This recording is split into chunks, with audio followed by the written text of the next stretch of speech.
আসসালামু আলাইকুম রহমতুল্লাহি বারাকাতুহু। হ্যালো এভরিওয়ান, কেমন আছেন আপনারা সবাই? আশা করি আপনারা সবাই ভালো আছেন। বিশেষ করে আমার গ্রাম পাড়া প্রতিবেশীর প্রতি একটা সালাম। যেহেতু আমি ইমরান, আমার অনেকে চেনেন আপনারা, আর যারা না চেনেন তাদের একটু চেনানোর জন্য বলছি। আসলে আমি ইমরান ইবনে আবেদ আলী, অর্থাৎ আমার বাবা হচ্ছে আবেদ আলী, আমি ইমরান। আমাদের বাসা হচ্ছে বেড়ি নারায়ণপুর খালপার গোত্রে, কেমন? এবং আমাদের আত্মীয় স্বজন চাচাদের নাম আমি উল্লেখ করতে চাচ্ছি না, কারণ লম্বা হয়ে যায় ভিডিও। আপনারা সবাই চেনেন।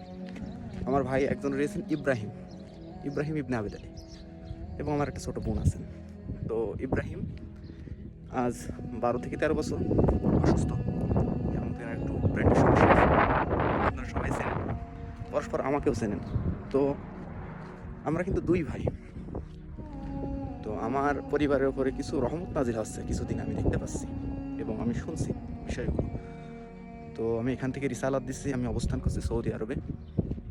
তো আমার ভাই একজন অসুস্থ, আর আমার পরিবারের আমার আব্বু গার্জিয়ান এখন বর্তমানে। তো তিনি একদম নিরীহ মানুষ, তিনি কোনো গন্ডগোল ফ্যাসাদ ঝামেলার ভিতরে জড়াতেই চায় না, কিন্তু দেখছি কিছু রহমত নাজির হচ্ছে এলাকার থেকে।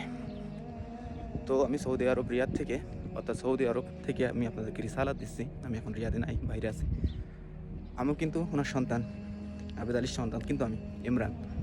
তো আপনারা যারা তার সাথে জুলুম করতে চাচ্ছেন কিংবা গ্যাঞ্জাম ঝামেলা হট্টগোল বাঁধাতে চাচ্ছেন, আমি ইতিপূর্বে শুনছি। তো মাথায় কিন্তু রেখেন, একটা ছেলে ওই যে অসুস্থ হয়ে ঘুরে বেড়াচ্ছে, পরস্পর আর একটা ছেলে কিন্তু আর রয়েছে ইমরান। তবে হ্যাঁ, আমার বাপ যদি অপরাধ করে অবশ্যই জানাবেন, সে অপরাধের শাস্তি তাকে পাওয়াই লাগবে।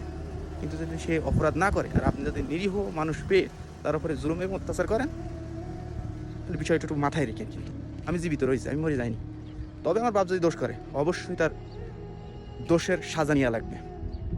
তবে যদি সে দোষ না করে, আর আপনি যদি তাকে নিরীহ পেয়ে যদি জুলুম করার চেষ্টা করেন, সে যেই হন না কেন, এখন আপনি বলতে পারেন যে কেন আপনি কি আমাদের বাল ছিঁড়ে নেবেন নাকি?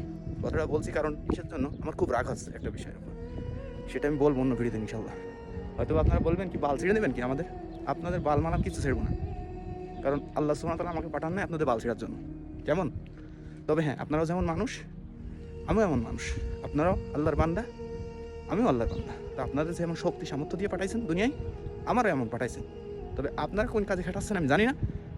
আমারটা আমি সর্বোচ্চ আল্লাহ রসুল যেভাবে বলছেন সেভাবে খাটানোর চেষ্টা করব। কিন্তু হ্যাঁ, নিরীহ মানুষের উপরে জুলুম আর অত্যাচার করবেন কিন্তু ছাড়া হবে না। আমি জীবিত আছি, শুধু আমার পরিবারের উপর না, কোনো ব্যক্তির উপরেই। বুঝতে পারছেন বিষয়টা? তো আমি অন্য ভিডিওতে রিসালাত দেবো, কারণ আমি